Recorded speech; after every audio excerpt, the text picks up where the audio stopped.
안녕하세요. 오늘은 또 주일을 하루 앞둔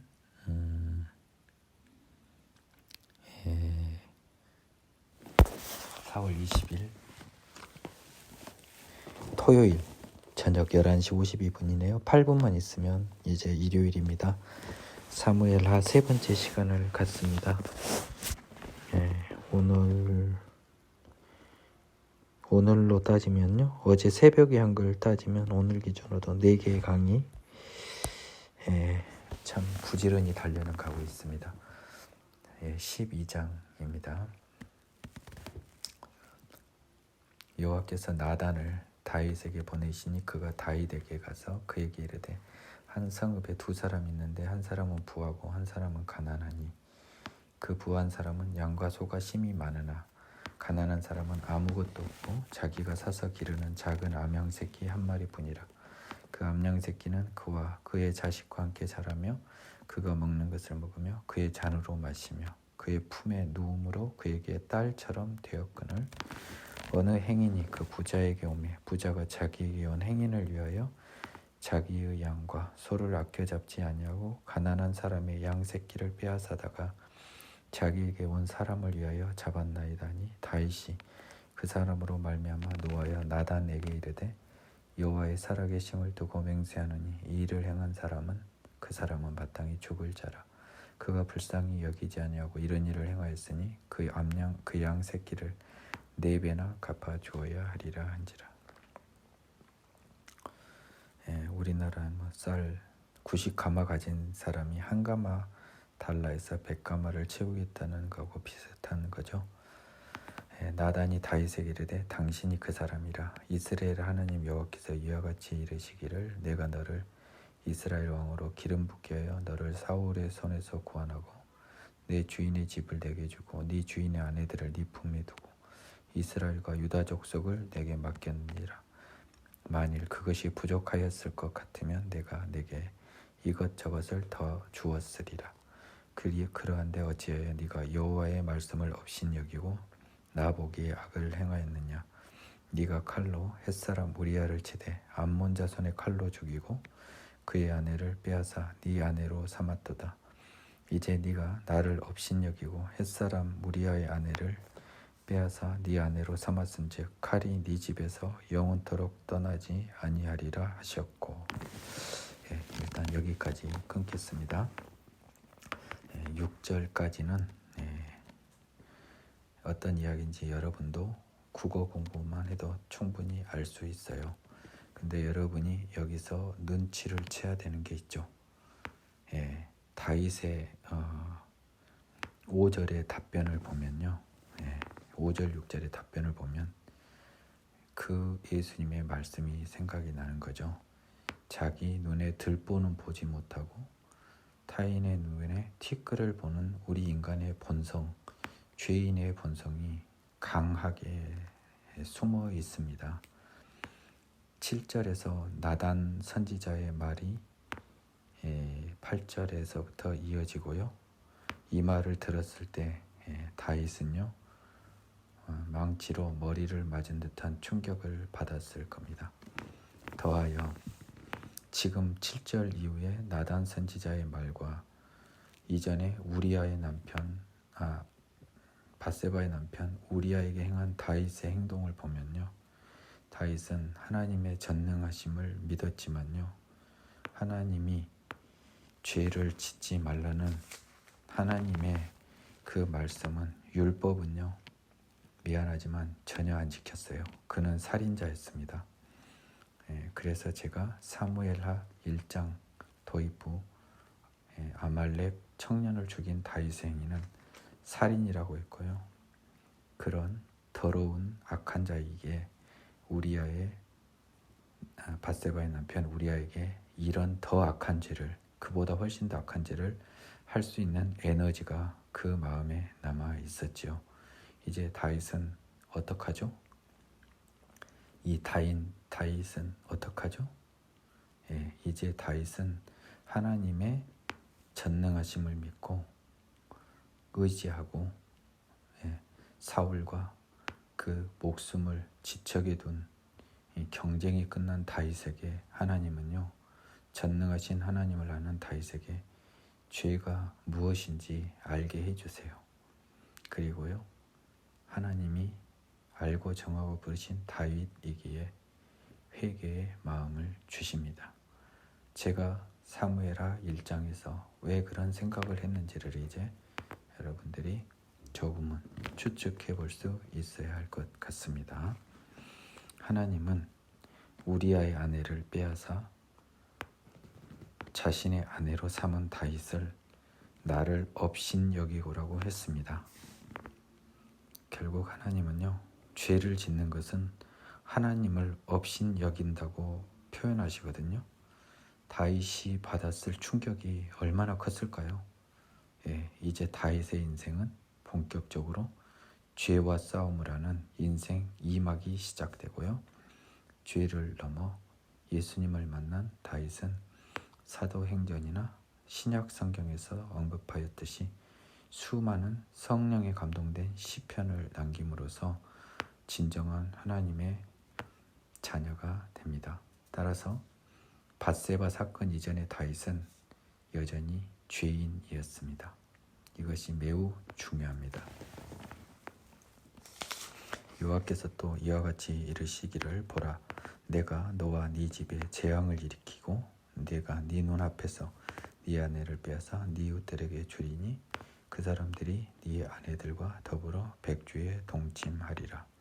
너는 은밀히 행하였으나 나는 온 이스라엘 앞에서 백주의 일을 행하리라 하셨다 하니, 다윗이 나단에게 이르되 내가 여호와께 죄를 범하였나라며 나단이 다윗에게 말하되 여호와께서 당신의 죄를 사하셨나니 당신이 죽지 아니하려니와 이 일로 말미암아 여호와의 원수가 크게 비방할 거리를 얻게 하였으니 당신이 낳은 아이가 반드시 죽으리이다 하고 나단이 자기 집으로 돌아가리라. 여러분, 오늘 굉장히 중요한 강의가 진행됩니다. 13절이요. 11절, 12절을 통해 그가 받을 벌을 예견했지만 13절에 또 무서운 말이 써졌습니다. 여호와께서도 당신의 죄를 사하셨다고 했습니다. 당신이 죽지 않는다고 했습니다. 여러분, 제가 아브라함 믿음이 의로 여기는 창세기 15장 기억나시죠? 하나님의 시간에서는 강권적으로 아브라함을 이미 구원하셨습니다. 13절 기준으로 다윗이 회개를 통해 죄사함이 완성되지 않은 다윗에게 하나님은 죄를 사하셨고 당신이 죽지 아니한다고 나단 선지자 입을 빌어서 강권적으로 선언하시는 거죠. 이제 다윗은 회개를 통해 죄사함의 길로 갈 것입니다. 하지만 하나님의 시간에서 다윗은 이미 죄사함을 받은 사람이 되는 그 시간을 초월한 여호와의 일의 섭리를 12장 13절에서 확인하시기 바랍니다. 다윗의 이 밧세바 사건은요, 신약 예수를 아는 매우 중요한 바로미터 사건입니다. 이 사건을 저와 같이 보지 못하면요, 여러분은 죄를 모르고요, 죄사함을 이해하기가 어려워요. 그래서 제가 사무엘하 1장에서 그 해석을 했었던 걸 다시 언급합니다. 이 일로 여호와의 원수가 크게 비방할 거리를 얻게 하였습니다. 뭔 말입니까? 여호와의 원수는 누굴까요? 세상적으로는 주변 사람이겠지만요, 사탄도 될 수도 있고요. 여호와의 원수가 크게 비방받을 거리를 얻게 하였으니까 또 역으로 따지면요, 죄를 지은 다윗도 포함될 수도 있어요. 그러니까 당신이 낳은 아이가 반드시 죽으리이다라고 선언을 했습니다. 그러면요, 지금 11절, 12절 그리고 14절에서 다 벌이 나와 있어요. 근데 13절에서 죄는 사하여진다고 했죠. 이거는 어떤 법리만 가능합니까? 예수 그리스도 빼놓고는 불가능해요. 그래서 다윗은 예수를 만나게 되는 거예요. 시간을 초월해서 예수를 만나게 되는 겁니다. 이 비밀을 알기가 좀 어렵습니다. 이 비밀을 알기가 굉장히 어려워요. 여호와의 원수가 크게 비방할 거리를 얻게 하였다. 이 부분도 좀 쉽지 않은데요. 제가 영어 성경을 한번 참조하겠습니다. 사무엘하 12장 14절이네요.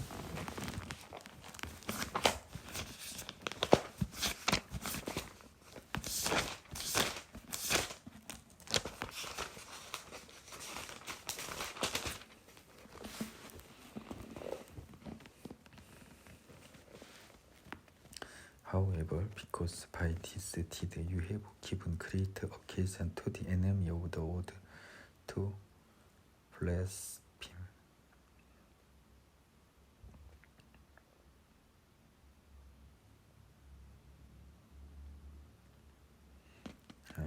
블레스핌이라는 단어가 모독하다라는 뜻인데요. Enemy of the Lord라고 했습니다. 하나님의 원수인데요. 그렇다면 사탄이겠네요. 사탄이 비방할 거리를 얻게 했기 때문에요.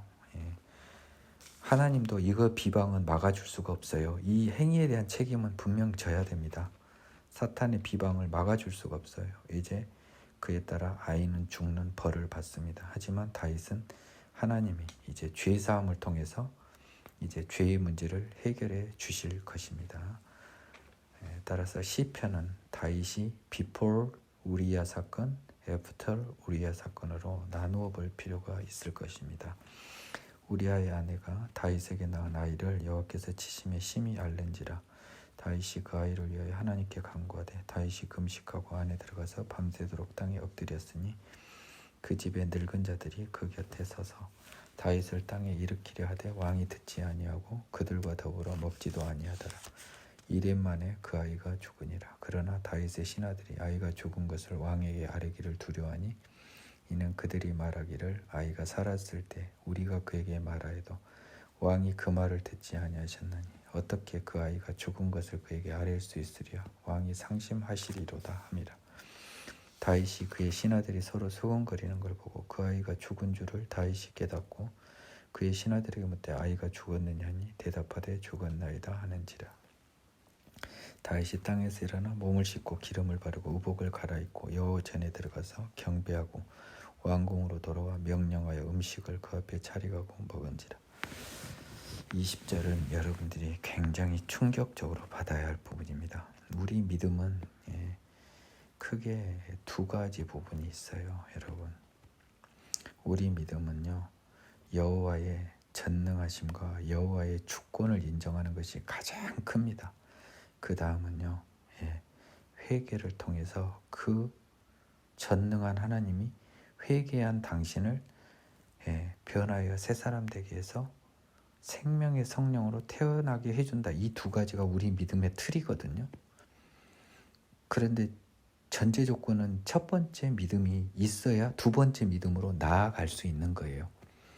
하나님의 전능하심과 하나님의 온전한 주권을 인정하지 못하면서 회개를 통해 새로운 생명으로 전능하시지도 않는 하나님이 어떻게 여러분 만들어줘요?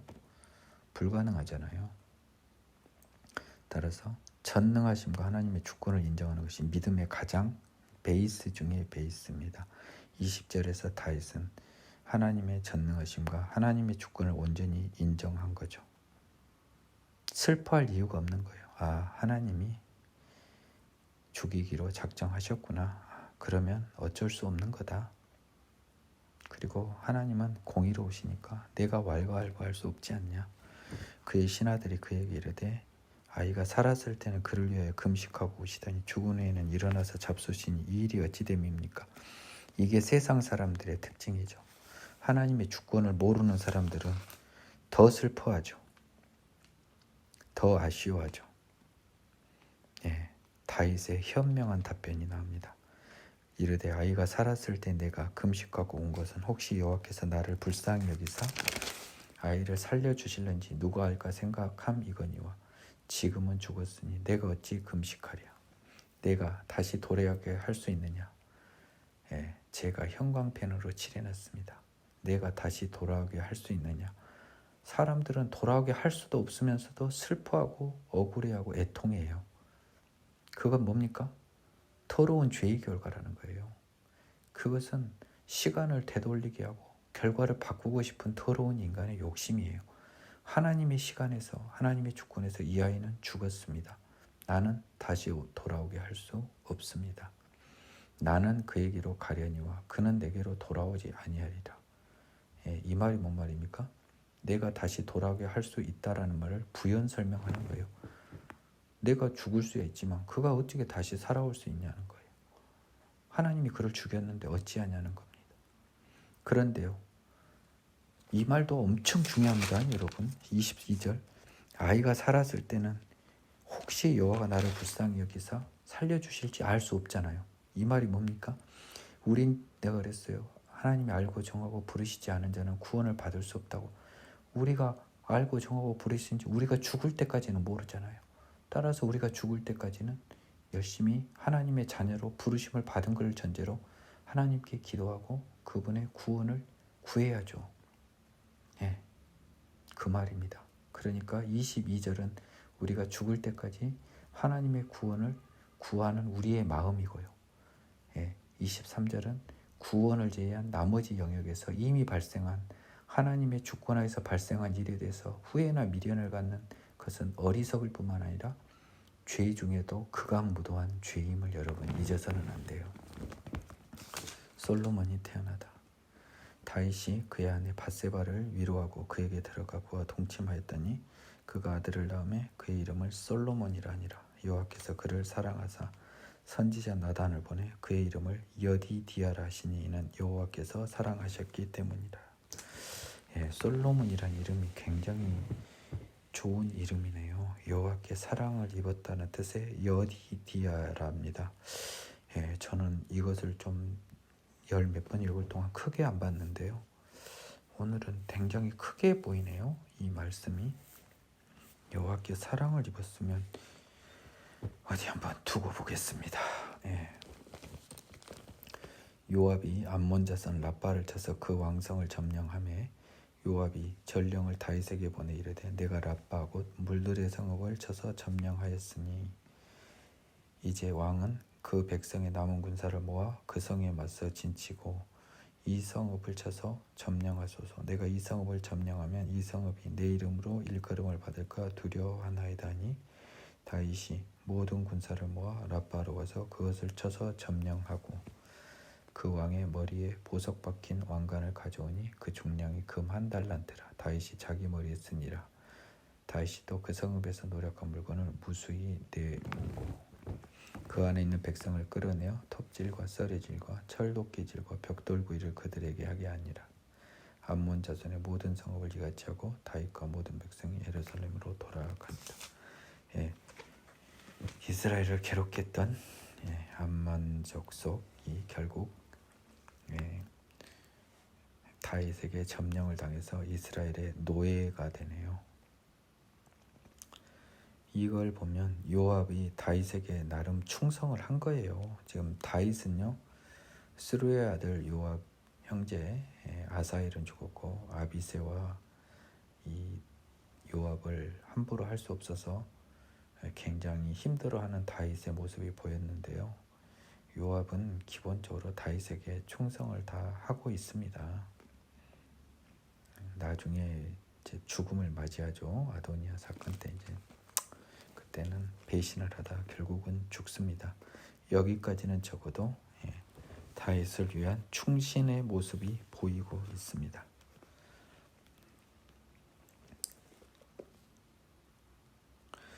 암논과 다말 그 후에 이 일이 있으니라. 자, 이제 본격적으로요. 다윗에게 우리아의 아내를 범한 다윗에게 드디어 세상적인 벌이 임합니다. 다윗은 이 벌을 통해서요, 자신의 죄를 깊이 뉘우치고 회개를 통해 하나님께 그 죄의 용서를 구하고 그 과정에서 예수님을 만나고 그래서 신약 성경에서 다윗의 시편의 기제 그리고 다윗이 성령 받아서 죄 사함을 받았다는 신약 성경의 기재가 사도행전에 다 나와 있어요. 그 외에 일이 있으니라. 다윗의 아들 압살롬에게 누이가 있으니 이름은 다말이라. 다윗의 다른 아들 암논이 그를 사랑하라. 암논은 큰 아들이었던 것 같아요. 아까 봤을 때. 그는 처녀이므로 어찌할 수 없는 줄 알고 암논이 그의 누이 다말 때문에 우라로 말미암아 병이 났습니다. 한번 그래도 확인치 한번 보겠습니다. 다윗이 그 헤브론에서 아들을 낳았는데요. 잠깐만. 헤브론에서 다윗의 아들들, 맏아들 암논, 아히노아민 세상에 암논이 장남 맞네요. 암논에게 요나답이라고 하는 친구가 있으니는 다윗의 형 시므아의 아들이고 간교한 자였습니다. 그러니까 암논하고 요나답은 사촌이겠네요. 그가 암논에게 이르되 왕자여 당신은 어찌하여 나날 이렇게 파리하여 가느냐 내게 말하여 주지 아니하느냐 하니 암논이 말하되 내 아우 압살롬의 누이 다말을 사랑함이니라. 이복 누이죠. 요나답이 그에게 이르되 심상에 누워 병든 채다가 네 아버지가 너를 보러 오거든 너는 그에게 말하기를 원하건대 내 누이 다말이 와서 내게 떡을 먹이되 내가 보는 데서 떡을 차려 그의 손으로 먹게 하여 주옵소서 하라 하니 암논이 곧 누워 병든 채하다가 왕이 와서 그를 볼 때 암논이 왕께 아뢰되 원하건대 내 누이 다말이 와서 내가 보는 데서 과자 2개를 만들어 그의 손으로 내게 먹게 하여 먹여주게 하옵소서 하니 다윗이 사람을 그의 집으로 보내 다말에게 이르되 이제 네 오라버니 암논의 집으로 가서 그를 위하여 음식을 차리라 한지라. 다말이 그 오라버니 암논의 집에 이르매 그가 누웠더라. 다말이 밀가루를 가지고 반죽하여 그가 보는 데서 과자를 만들고 그 과자를 굽고 그 냄비를 가져다 그 앞에 쏟아 놓아도 암논이 먹기를 거절하고 암논이 이르되 모든 사람을 내게서 나가게 하라니 다 그를 떠나 나가니라. 암논이 다말에게 이르되 음식물을 가지고 침실로 들어오라. 내가 네 손에서 먹으리라 하니 다말이 자기가 만든 과자를 가지고 침실에 들어가 그의 오라버니 암논에게 이르러 그에게 먹이려고 가까이 가지고 갈 때 암논이 그를 붙잡고 그에게 이르되 나의 누이야 와서 나와 동침하자 하는지라.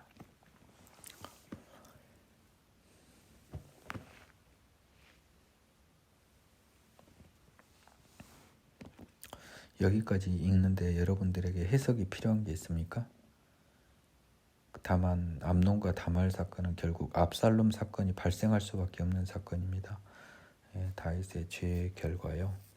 자기 자녀 간에 강간행위가 발생하고 나아가서 그것을 빌미로 압살롬이 다윗의 원수가 되어 반역까지 해서 자기 아들의 반역으로 아버지가 아들을 죽이려 하는 상황에 내몰리는 처참한 상황에 이릅니다. 다윗은 그것이 자신의 범죄의 당연한 결과로 여기고요. 자기가 지은 모든 죄를 반성하고 하나님께 죄사함을 구하는 모습으로 회개하여 새 생명 얻은 천국 자녀로 성장하게 됩니다. 따라서 우리야 사건 이전에 다윗은 하나님의 사람이긴 하였지만 죄인 중에 죄인이었지요. 죄의 문제에서는 자유롭지 못했던 겁니다. 그가 그에게 대답하되 아니라 내 오라버니여 나를 욕되게 하지 말라. 이런 일은 이스라엘에서 마땅히 행하지 못할 것이니 이 어리석은 일을 행하지 말라. 이건 율법에 반하잖아요. 그렇죠? 자기 아버지의 딸 이복 여동생도요. 돌로 쳐 죽이게 되어 있습니다. 사촌하고 달라요. 내가 이 수치를 지니고 어디로 가겠느냐? 너도 이스라엘에서 어리석은 자 중에 하나가 되리라. 이제 청하건대 왕께 말하라. 그가 나를 내게 주기를 거절하지 아니하시리라 하되 자기 아버지 어머니의 딸을 동침하지 말라고 했는데 이게 어떻게 가능하죠? 저는 이해가 안 갑니다.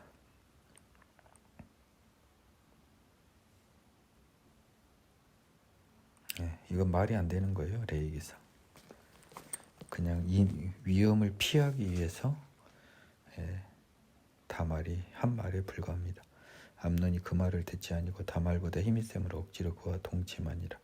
그리하고 암논이 그를 심히 미워하니 이제 미워하는 미움이 전에 사랑하던 사랑보다 더한지라. 암논이 그에게 이르되 일어나 가라 하니 막상 그 일이 있고 나니까 매력이 없었나 봐요. 그래서 완전히 그 동물적인 감정에 의해서 범한 성범죄에 불과했음이 15절에서 확인이 된 거예요. 그쵸? 완전히 욕정의 발로에 불과했던 것입니다. 다말을 그냥 동물적으로밖에 취급을 하지 않은 아주 극악무도한 범죄를 저질렀네요. 다말이 그에게 이르되 옳지 아니하다. 나를 쫓아보낸 이 큰 악이 아까 내게 행한 그 악보다 더하다. 내 암논이 그를 듣지 아니하고 그가 부리는 종을 불러 이르되 이 계집을 내게서 이제 내보내고 곧 문빗장을 지르라 하니 암논의 하인이 그를 끌어내고 곧 문빗장을 지르니라. 다말이 채색 옷을 입었으니 출가하지 아니한 공주는 이런 옷으로 단장하는 법이라. 다말이 재를 자기 머리에 덮어쓰고 그의 채색 옷을 찢고 손을 머리에 얹고 가서 크게 울부짖으니라. 그의 오라버니 압살롬이 그에게 이르되 네 오라버니 암논이 너와 함께 있었느냐. 그러나 그는 네 오라버니니 누이야. 지금은 잠잠히 있고 이것으로 말미암아 근심하지 말라 하니라. 이에 다말이 그의 오라버니 압살롬의 집에 있어 처량하게 지내니라. 다윗 왕이 이 모든 일을 듣고 심히 노하니라. 압살롬은 암논이 그의 누이 다말을 욕되게 하였으므로 그를 미워하여 암논에 대하여 잘잘못을 압살롬이 말하지 아니하니라. 복수의 칼날을 갈고 있는 거죠. 겉으로 드러내놓지는 않고요. 여기까지 뭐 어려운 거 있습니까? 자, 이 모든 것은 압살롬 반란을 위한 어쩔 수 없는 전개 과정인 거예요. 점점 더 암울한 기운은 다윗을 향해 쫓아오고 있습니다. 만 2년 후에 에브라임 곁 바알 하솔에서 압살롬이 양털을 깎는 일이 있음에 압살롬이 왕의 모든 아들을 청하고 압살롬이 왕께 나아가 말하되 이제 종에게 양털 깎는 일이 있사오니 청하건대 왕은 신하들을 데리시고 당신의 종과 함께 가사이다 하니 왕이 압살롬에게 이르되 아니라 내 아들아 이제 우리가 다 갈 것이 없다. 네게 누를 끼칠까 하노라니 압살롬이 그에게 간청하였으나 그가 가지 아니하고 그에게 복을 비는지라. 압살롬이 이르되 그렇게 하지 아니하시려거든 청하건대 내 형 암논이 우리와 함께 가게 하옵소서. 왕이 그에게 이르되 그가 너와 함께 갈 것이 무엇이냐 하되 압살롬이 간청하며 왕이 암논과 왕의 모든 아들을 그와 함께 그에게 보냈습니다. 압살롬이 이미 그의 종들에게 명령하여 이르기를 너희는 이제 암논의 마음이 술로 즐거워할 때를 자세히 보다가 내가 너에게 암논을 치라거든 그를 죽이라. 두려워하지 말라. 내가 너에게 명령한 것이 아니냐. 너희는 담대히 용기를 내란지라. 압살롬의 종들이 압살롬의 명령대로 암논에게 하며 왕의 모든 아들들이 일어나 각기 노새를 타고 도망하니라. 암논은 죽었고요. 나머지 아들들은 화를 입지는 않았네요. 이제 다윗은 아들 한 명을 잃었습니다. 그들이 길에 있을 때 압살롬이 왕의 모든 아들을 죽이고 하나도 남기지 아니었다는 소문이 다윗의 이름에 다윗이 소문이죠. 사실과 다르죠. 다윗은 순간적으로 모든 아들을 잃었다는 그런 두려움 내지 절망에 빠지는 그런 또 참혹한 죄의 결과도 부담했습니다. 왕이 곧 일어나서 자기 옷을 찢고 땅에 드러놓고 그의 신하들도 다 옷을 찢고 모셔선지라. 다윗의 형 시므아의 아들 요나답이 아뢰되 내 주여 젊은 왕자들이 다 죽임을 당한 줄로 생각하지 마옵소서. 오직 암논만 죽었으리이다. 그가 압살롬의 누이 다말을 욕되게 한 날부터 압살롬이 결심한 것입니다. 그러한즉 내 주 왕이여 왕자들이 다 죽은 줄로 생각하여 상심하지 마옵소서. 오직 암논만 죽었으리이다 아니라. 이에 압살롬은 도망하니라. 파수하는 청년이 눈을 들어보니 보라 뒷산 언덕길로 여러 사람이 오는도다. 요나답이 왕께 아뢰되 보소서 왕자들이 오나이다. 당신의 종이 말한 대로 되었나이다 하고 말을 마치자 왕자들이 이르러 소리를 높여 통곡하니 왕과 그의 모든 신하들도 심히 통곡하니라. 예. 압살롬은 도망했네요. 예. 압살롬은 도망하여 그술 왕 암미홀의 아들 달메에게로 갔고 다윗은 날마다 그의 아들로 말미암아 슬퍼하니라. 예, 그술 왕 달메는요, 압살롬의 어머니 마아가의 부친으로 압살롬의 외조부라고 하는데요. 이거는 제 성경책에 써진 거고요. 예, 그술은 갈릴리 호수 북동쪽, 옛날에 바산 왕 옥의 영토입니다. 예, 압살롬의 모친 마아가는요 그술 왕의 딸이었습니다. 그래서 압살롬은 자기 외가로 도망을 간 거죠. 압살롬이 도망하여 그술로 가서 거기에 산지 3년입니다. 다윗 왕의 마음이 압살롬을 향하여 간절하니 암논은 이미 죽었으므로 왕이 위로를 받았습니다. 다윗이 또 압살롬에 대해서도 좀 멀리 떠나 있는 자식이 보고 싶었나 봅니다. 이것도 뭐죠? 하나님의 시간에서는 압살롬이 반역을 해야 돼요. 그러니까 다윗이 압살롬을 끌어올 수밖에 없잖아요. 하나님의 주권과 하나님의 시간에서 사건을 바라보면 재밌습니다. 왜 얘를 간절해요? 쳐 죽일 놈 아닙니까? 지금 형을 죽이는데 못 죽여서 안달인데 다윗은 못 살려서 안달이에요. 그래서 결국 그가 자기를 배신해서 자기가 그에 쫓겨 죽을 몸으로 쫓겨가요. 이것은 다 하나님의 시간에서 정해진 것이고 다윗에게 정해진 환난의 시간이고요. 다윗에게 죄에 대해서 하나님께서 예정하신 채찍질이에요. 하지만 이 강권적으로 선언하신 이 말씀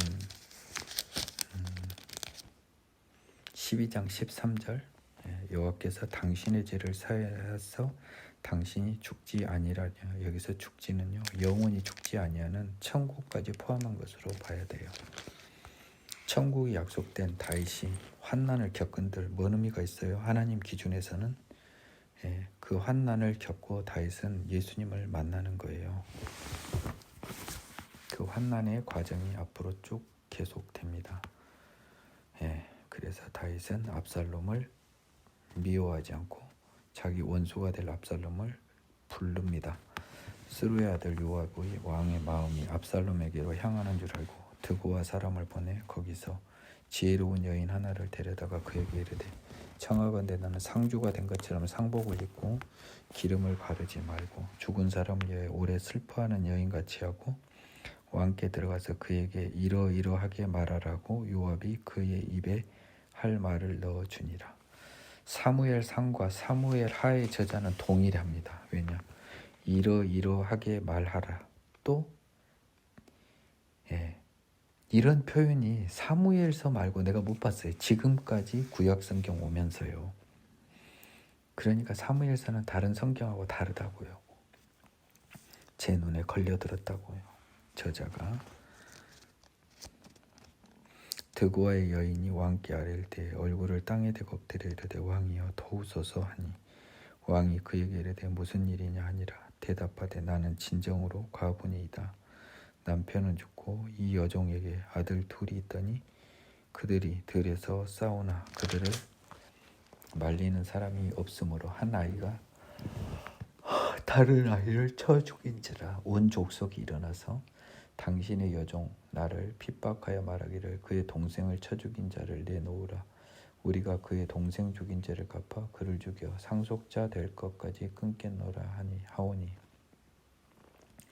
그런즉 그들이 내게 남아있는 숯불을 꺼서 내 남편의 이름과 씨를 세상에 남겨두지 아니하겠나이다 하니 왕이 여인에게 이르되 네 집으로 가라. 내가 너를 위하여 명령을 내리리라 하는지라. 이 집안의 상속자 씨를 위해서 비록 동생을 죽였지만 그 형을 죽이지 말라는 명령을 내리려고 하나 봅니다.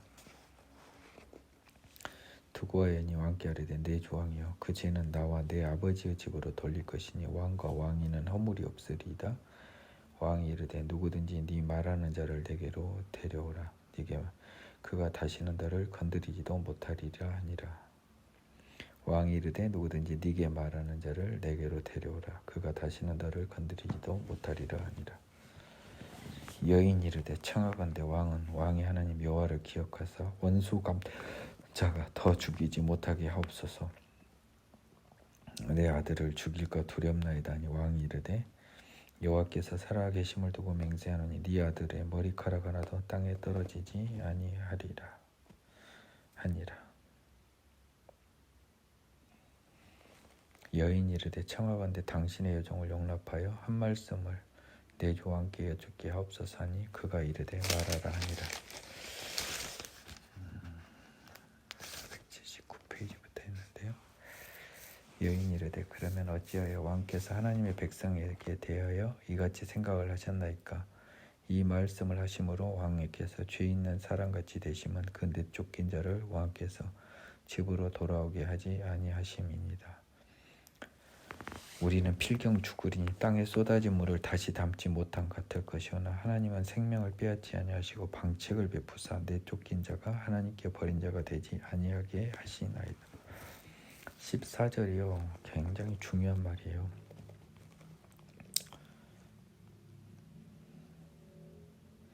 (14절이) 얼마 중요한 말인지 아세요?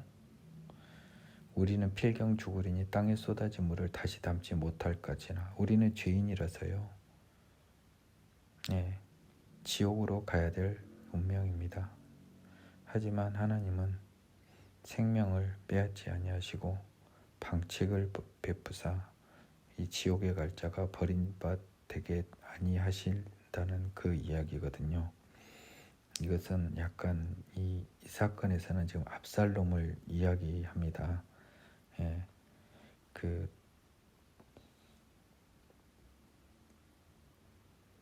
자기 땅에 쏟아진 물을 다시 담지 못한다는 것은 이미 지나간 죄는 어쩔 수 없다는 거예요. 지나간 죄는 어쩔 수 없다는 겁니다. 결과가 발생해버렸는데요.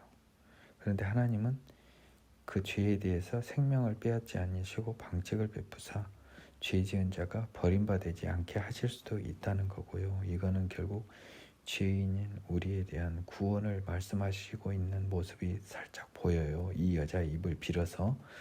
하지만 이 여자는 지금 우리 사람은 누구나 실수할 수 있고 그러니까 하나님의 마음으로 내쫓긴 압살롬을 버리게 하지 말라는 이 단순한 직접 표현이고요. 은유적으로는 하나님의 구원이 약간 써져 있는 굉장히 중요한 본문이에요. 이제 내가 와서 내 조왕께 이 말씀을 여쭙는 것은 백성들이 나를 두렵게 하므로 당신의 여종이 스스로 말하기를 내 조왕께 여쭈면 혹시 종이 청하는 것을 왕께서 시행하실 것이라. 지금 함부로 압살롬을 데려오라고 아무도 말을 못해요. 왕께서 들으시고 나와 내 아들을 함께 하나님의 기업에서 끊을 자의 손으로부터 주의 종을 구원하시라 함이니이다. 당신의 여종이 또 스스로 말하기를 내 주 왕의 말씀이 나의 위로가 되기를 원한다 하였사오니 이는 내 주 왕께서 하나님의 사자와 같이 성곽을 분간하심이니이다. 원하건대 왕의 하나님 여호와께서 왕과 같이 계시옵소서.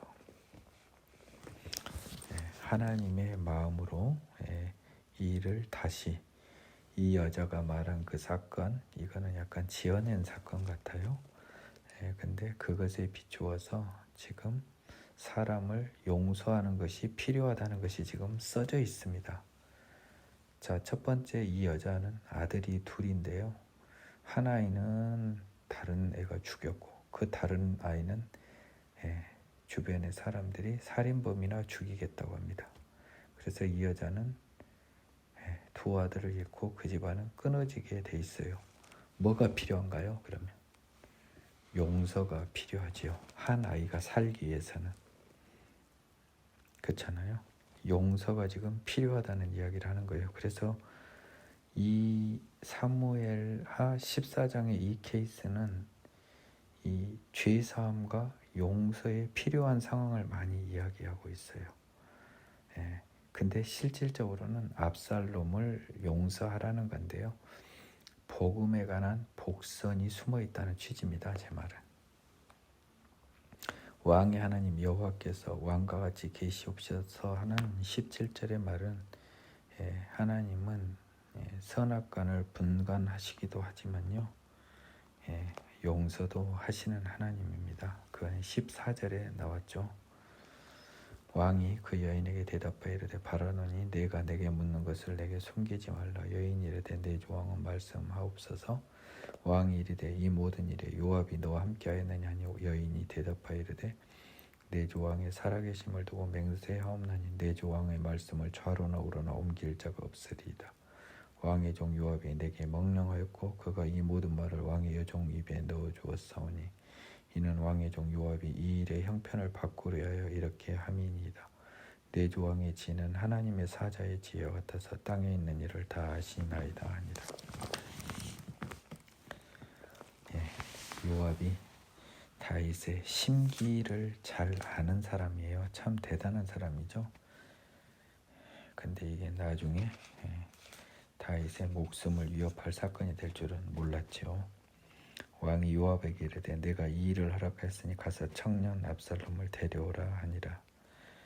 요압이 땅에 엎드려 절하고 왕을 위하여 복을 빌고 요압이 이르되 내 조왕이여 종의 구함을 왕이 허락하시니 종이 왕 앞에서 은혜 입은 줄 오늘 아나이다 하고 요압이 일어나 그술로 가서 압살롬을 데리고 예루살렘으로 오니 왕이 이르되 그를 그의 집에 물러가게 하여 내 얼굴을 볼 수 없게 하라매 압살롬이 자기 집으로 돌아가고 왕의 얼굴을 보지 못하니라.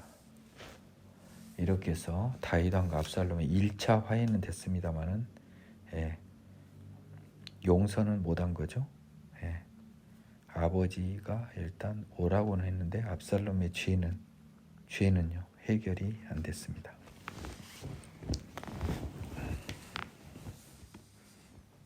하나님으로부터요 다윗이 압살롬에게 베푼 은혜 이상 못 간 사람이 많아요. 그게 많다고요. 죄 문제는 여전히 해결이 안 된 경우가 많아요. 지금 대부분의 사람이 이 상태죠. 모든 인류가 이 압살롬과 같은 상태입니다. 죽이지는 않았는데요. 아버지의 얼굴을 못 보고 언젠가는 그 책임으로부터 또 다른 용서가 아니 또 다른 형벌이 올지 알 수는 없어요. 용서가 아직 공식화되지 않았단 말이죠. 온 이스라엘 가운데서 압살롬같이 아름다움으로 크게 칭찬받는 자 없으니 그는 발바닥부터 정수리까지 흠이 없습니다. 그의 머리털이 무거움으로 연말마다 깎았으며 그의 머리털을 깎았을 때 그것을 달아본 즉 머리털이 왕의 저울로 200세겔이었더라.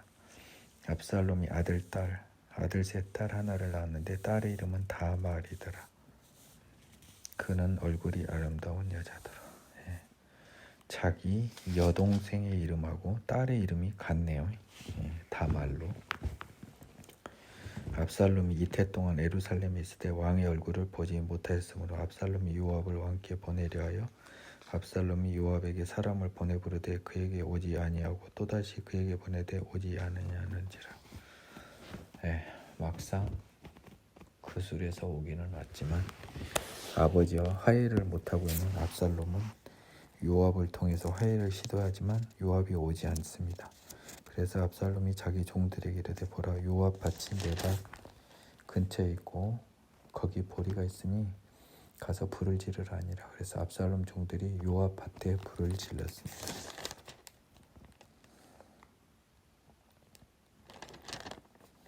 오늘은 15장까지만 하겠습니다. 지금 사무엘서는요 그냥 이야기입니다. 이야기 대부분이. 근데 이 이야기의 흐름이 지금 어느 방향으로 가는지는 알아야 되죠. 다윗에게 필요하고도 충분한 환난이 기다리고 있습니다. 그렇지만 그 환난은 결국은 잘 극복이 될 것이에요. 요압이 일어나 압살롬 집으로 가서 그에게 이르되 어찌하여 네 종들이 내 밭에 불을 질렀느냐 하니 압살롬 요압에게 대답하되 내가 일찍이 사람을 네게 보내 너를 이리 오라고 청한 것은 내가 너를 왕께 보내 아뢰게 하기를 어찌하여 내가 그 술에서 돌아오게 되었나이까? 이때까지 거기에 있는 것이 내게 나았으리다 하려 함이로라. 이제 네가 나로 하여금 왕의 얼굴을 볼 수 있게 하라. 내가 만일 죄가 있으면 왕이 나를 죽이시는 것이 옳으니라 하는지라. 이 상태가 너무 괴로운 거죠. 아버지들 만나지도 못하고요. 죄인으로 여전히 남아있으니까. 요압이 왕께 나가서 그에게 하려며 왕이 압살롬을 부르니 그가 왕께 나가 그 앞에 얼굴을 땅에 대어 그에게 절하며 왕이 압살롬과 입을 맞추니라. 압살롬과 다윗이 화해를 했습니다.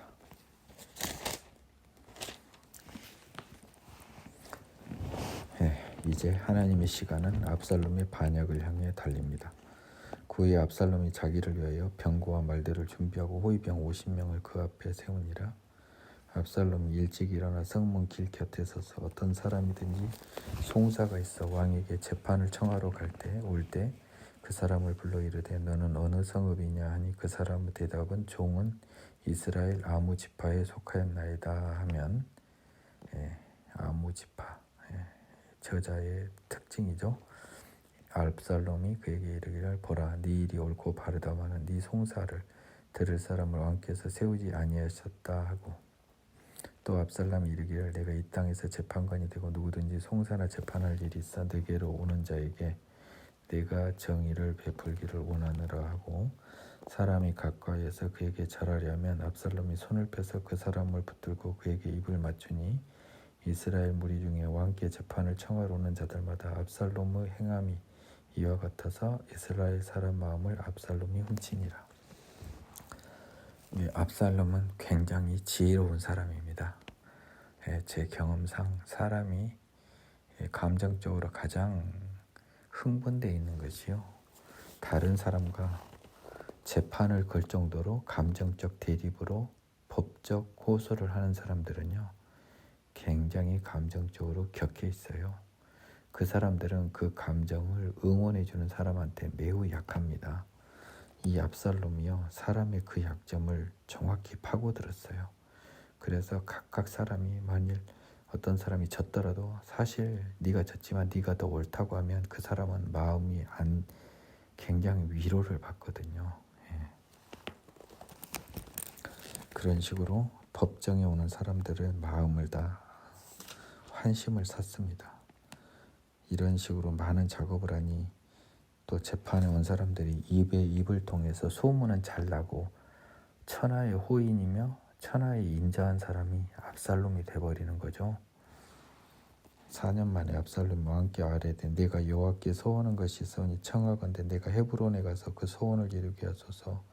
당신의 종이 아람 그 술에 있을 때 외갓집에 쫓겨갔을 때 서운하기를 만일 여호와께서 반드시 나를 예루살렘으로 돌아가게 하시면 내가 여호와를 섬기이다 하였나이다 합니다. 왕이 그에게 이르되 평안히 가라 하니 그가 일어나 헤브론으로 갔습니다. 이에 압살롬이 정탐을 이스라엘 모든 지파 가운데 두루보내 이르기를 너희는 나팔 소리를 듣거든 곧 말하기를 압살롬이 헤브론에서 왕이 되었다 하라 하니라.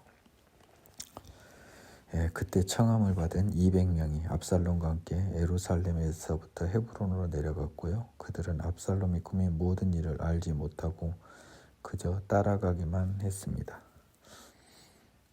서원제를 드릴 때 압살롬이 사람을 보내 다윗의 모사 길롯 사람 아히도벨을 그의 성읍 길로에서 청하여 온지라.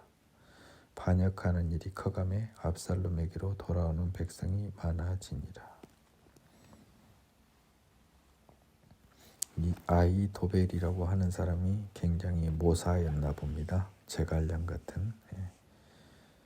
길로 궁금한데 봐볼까요?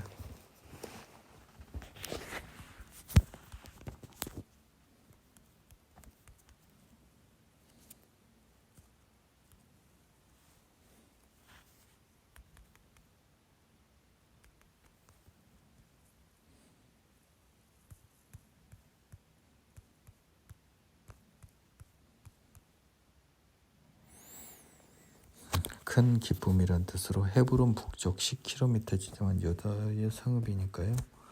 예. 헤브론과 유다 중간에 있는 작은 성읍 같습니다. 제가 왜 이걸 자꾸 찾냐면요. 저는 앞으로 성경 공부를 할 때 제 녹음을 제가 듣는 방식으로 할 가능성이 매우 크거든요. 예, 그래서 2번 고생 안 하려고 그래요. 다윗이 예루살렘에 도망하다 전령이 다윗에게 와서 말하되 이스라엘 인심이 다 압살롬에게로 돌아갔나이다 한지라. 예, 그 이면에는 그 재판받는 사람들에게 환심을 산 게 굉장히 큰 영향을 끼쳤을 거예요. 다윗이 예루살렘에 함께 있는 그의 모든 신하들에게 이르되 일어나 도망하자. 그렇지 않으면 우리 중 한 사람도 압살롬에게서 피하지 못하리라. 빨리 가자. 두렵건대 그가 우리를 급히 따라와 우리를 해하고 칼날로 성읍을 칠까 하노라. 이 전개는 겁나 급박한데요. 좀 뚱딴지 같고 예측이 어렵습니다. 하지만 12절에 그 모든 것이 다 설명이 되어 있었어요. 11절에서 보면 마치 알지 못한 사람들이 그저 따라가기만 했습니다마는 아이도벨이라고 하는 사람이요 왔습니다. 반역하는 커감에 압살롬에 돌아오는 백성이 많아집니다. 이 말은 뭐예요? 지금 아이도벨이라는 사람이 이 사람들을 다 설득해서 다윗의 편을 만들었다라고 하는 많은 것들이 지금 12절에 다 담겨 있어요. 그러면 아이도벨이라고 하는 사람은 굉장히 능력자인 거죠. 그리고 13절 다윗이 들을 때 아이도벨이 저 사람 가 있다는 걸 알았기 때문에 다윗은 겁을 먹습니다. 그래서 도망을 시도한 거죠. 왕의 신하들이 왕께 이르되 우리 주 왕께서 하고자 하시는 대로 우리가 행하리다. 보소서 당신의 종들입니다 하더라. 왕이 나갈 때 그의 가족들을 따르게 하고 후궁 10명을 왕이 남겨두어 왕궁을 지키게 했습니다. 왕이 나가며 모든 백성이 다 따라서 벳메르하게 이를 멈추었으니 그 모든 신하들이 그 곁으로 지나가고 그 모든 그렛 사람과 모든 블렛 사람과 및 왕을 따라 가드에서 온 모든 가드 사람 600명이 왕 앞에 행진하니라. 생각보다요 블레셋이나 그렛이 꽤 남쪽이거든요. 가드도 블레셋 땅이죠. 이 사람들이 끈끈합니다. 다윗하고 생각보다 끈끈해요. 다윗이 그 사울에 쫓기면서 사귀었던 이 사람들이요 결국 끝까지 다윗과 함께하는 느낌이에요. 야, 하나님의 지혜는 대단하죠. 그 쫓겨가던 사울에서 쫓겨서 그 목숨만 지켜줘서 감사한지랐더니 그때 자기와 함께 있었던 이 사람들이 결국 다윗을 배신하지 않고 다윗과 함께 목숨을 생사를 같이 하기로 하면서 이렇게 떠나갑니다. 하나님 계획에서는 한치의 오차가 없이 정확합니다. 그분은. 그때 왕이 가드 사람 이때에게 이르되 이때도 가드 사람이면 블레셋인이에요. 어찌하여 너도 우리와 함께 가느냐. 너는 쫓겨난 나그네인이 돌아가서 왕과 함께 네 곳에 있어라. 너는 쫓겨난 나그네니까 블레셋 사람이니까 왕과 함께 네 곳에 있어라.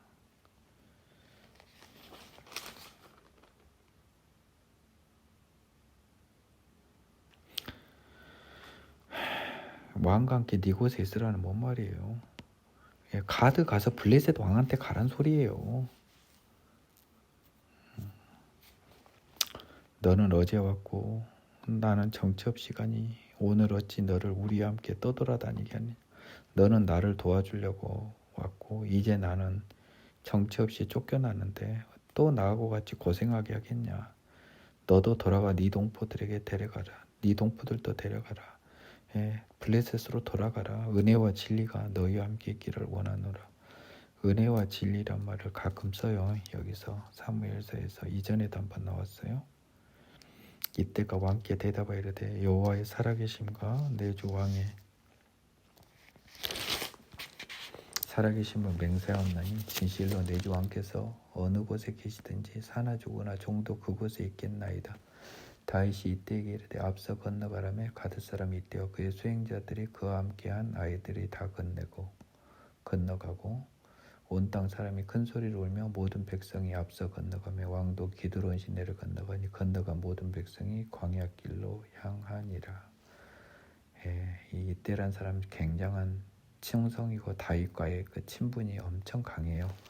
그 말은 또 다윗이 이때한테 야 이제 너는 가라 고생하지 말고 20절 했을 때 이때가 얼마나 감동을 받았을까요?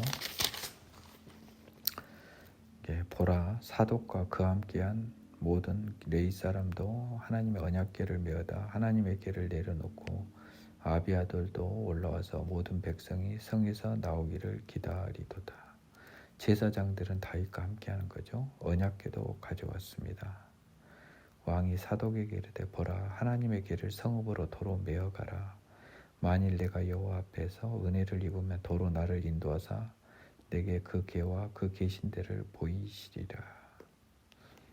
믿음의 사람이죠. 다윗은 하나님에 대해서는 철저합니다.